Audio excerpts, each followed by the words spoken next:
Singapore, Hong Kong దేశాల్లో corona కేసులు అధికంగా నమోదవుతున్నాయి.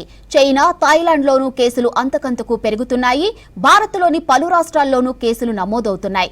కొత్తగా 2 వేరియంట్లు కేసుల వ్యాప్తికి కారణమని గుర్తించారు. తెలంగాణలో ఇప్పటివరకు ఎలాంటి కేసులు నమోదు కాలేదని, ప్రజలు ఆందోళన చెందవలసిన అవసరం లేదన్నారు వైద్యాధికారులు. కోవిడ్ మహమ్మారి ప్రపంచానికి పెట్టిన భయం అంతా ఇంతా కాదు. వైరస్ బారిన పడి ప్రజలు పిట్టల్లా రాలిపోయారు. అందుకే ఎక్కడ కేసులు నమోదైనా ఉలిక్కి పడుతుంటారు. ప్రస్తుతం విదేశాల్లో కరోనా కేసుల సంఖ్య పెరుగుతుంది. సింగపూర్, హాంకాంగ్ దేశాల్లో కేసులు నమోదు పెరిగిపోయింది. చైనా, థాయిలాండ్లోనూ కరోనా కేసులు క్రమంగా పెరుగుతున్నాయి. మన దేశంలోనూ మహారాష్ట్ర, తమిళనాడు, కేరళ రాష్ట్రాల్లో కేసులు నమోదయ్యాయి. దీంతో కేంద్ర ఆరోగ్య శాఖ ఆయా రాష్ట్రాలను అలర్ట్ చేసింది. వైరస్ వ్యాప్తి చెందకుండా నియంత్రణ చర్యలు తీసుకోవాలని సూచించింది.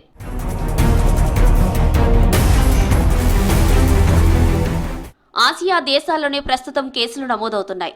సింగపూర్, హాంకాంగ్, థాయిలాండ్లో నమోదైన కేసులు ఒమిక్రాన్ సబ్ వేరియంట్లు JN1, LF7, NB1.8గా గుర్తించారు. వీటి వల్లనే కేసుల సంఖ్య పెరుగుతున్నాయని, అయితే వీటి తీవ్రత ప్రారంభ వేరియంట్లతో పోల్చినప్పుడు అంతగా ప్రభావం లేదని ఆయా దేశాలు ప్రకటించాయి. మన దేశంలోని కేరళలో కొత్తగా 69 కేసులు నమోదయ్యాయి. మహారాష్ట్రలో 44 కేసులు, ఇక తమిళనాడులో 34 కేసులు నమోదయ్యాయి. కర్ణాటక, గుజరాత్, ఢిల్లీ, హర్యానా, రాజస్థాన్, సిక్కిం రాష్ట్రాల్లో 10 లోపు కేసులు రిజిస్టర్ అయ్యాయి. గొంతు నొప్పి, జ్వరం, పొడి దగ్గు, తలనొప్పి వంటి సాధారణ లక్షణాలే ఉంటున్నాయి. అయితే సీజనల్ వ్యాధుల బారిన పడే వారిలో తొందరగా వైరస్ వ్యాప్తి చెందే అవకాశం ఉందని, వాళ్ళు మరిన్ని జాగ్రత్తలు తీసుకోవాలని వైద్యాధికారులు సూచిస్తున్నారు. ఆల్రెడీ యాంటీబాడీ రియాక్షన్ మొదలై యాంటీబాడీస్ డెవలప్ అయ్యి దాంట్లో ఇంకా ఇమ్యూనిటీ వచ్చేసింది ప్రజలలో. సో కొత్తగా వచ్చినప్పుడు వ్యాధి లక్షణాలు వేరే విధంగా ఉంటాయి. ఆ తర్వాత క్రమేపీ ఈ మ్యుటేషన్స్ వలన, ఇప్పుడు మీరు వేరియంట్స్ గురించి అన్నారు కదా, సో ఈ మ్యుటేషన్స్ వలన కొత్త వేరియంట్స్ వస్తుంటాయి. That is normal process. ఈ అట్మాస్ఫియర్లో, ప్రపంచం మొత్తంలో ఇలా జరుగుతుంటుంది. సో ఇప్పుడు వ్యాధి లక్షణాలు ఈ వేరియంట్స్ వలన మనం చూస్తే కనుక చాలా మైల్డ్ ఫామ్ ఆఫ్ ప్రజెంటేషన్ ఉంటుంది. సో నార్మల్ సిమ్టమ్స్ వస్తున్నాయి. నార్మల్ సిమ్టమ్స్కి మనం సిమ్టమాటిక్ ట్రీట్మెంట్ తీసుకొని జాగ్రత్తగా ఉంటే సరిపోతుంది. 2023లోనే ప్రపంచ ఆరోగ్య సంస్థ కరోనాను పబ్లిక్ హెల్త్ ఎమర్జెన్సీ కాదని ప్రకటించింది. అంటే ఆ స్థాయిలో మళ్లీ కరోనా ఇబ్బంది పెట్టే అవకాశం లేదని చెప్పింది. కరోనా వైరస్ సోకడం వల్ల యాంటీబాడీస్ అభివృద్ధి చెందడం, అందరూ దాదాపుగా వ్యాక్సిన్ తీసుకోవడంతో కొత్త వేరియంట్లు విజృంభించినా పెద్దగా ఇబ్బంది పడాల్సిన అవసరం లేదని చెప్పింది. మన రాష్ట్రంలోనూ అధికారులు అప్రమత్తమయ్యారు. ప్రజలు భయపడాల్సిన అవసరం లేకున్నా జాగ్రత్తలు తప్పనిసరని సూచిస్తున్నారు.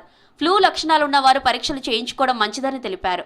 ప్రభుత్వ హాస్పిటల్స్ పరిధిలో మందులు, పరీక్షలకు అవసరమైన కిట్లు, ఆక్సిజన్ బెడ్లు, ఇలా అన్ని సదుపాయాలు ఉన్నాయని అన్నారు డాక్టర్ రవీందర్ నాయక్. కొత్తగా వచ్చిన వైరస్కున్న ఆ శక్తి ఈ మ్యుటేషన్స్ వలన, తర్వాత మనం వ్యాక్సినేషన్ వలన మనకు ఇమ్యూనిటీ పెరిగిపోయి severe form of presentation of the disease ఉండదు. So mild form of disease ఉంటుంది. అన్ని రకాలైన లాజిస్టిక్స్, టెస్టింగ్ కిట్స్ కానీ, తర్వాత సర్వీసెస్ కానీ, HR కానీ, తర్వాత బెడ్స్ కానీ, ఆక్సిజన్ కానీ, సో ఇవన్నీ కూడా ఇంక్లూడింగ్ వెంటిలేటర్స్ వరకు మనకు సరిపోను ఉన్నాయి. సో దాని గురించి ప్రిపేర్డ్నెస్లో ఎక్కడ కూడా టైం టు టైం జరుగుతూ ఉంటుంది. కొత్త వేరియంట్లు ప్రమాదకరం కాదని, మన రాష్ట్రంలో ఇప్పటి వరకు కొత్త కేసులు నమోదు కాలేదంటున్నారు అధికారులు. ప్రజలు భయపడాల్సిన అవసరం లేదన్నారు. వైరస్ వ్యాప్తి చెందకుండా ప్రజలు కరోనా జాగ్రత్తలను పాటిస్తే మంచిదని సూచిస్తున్నారు.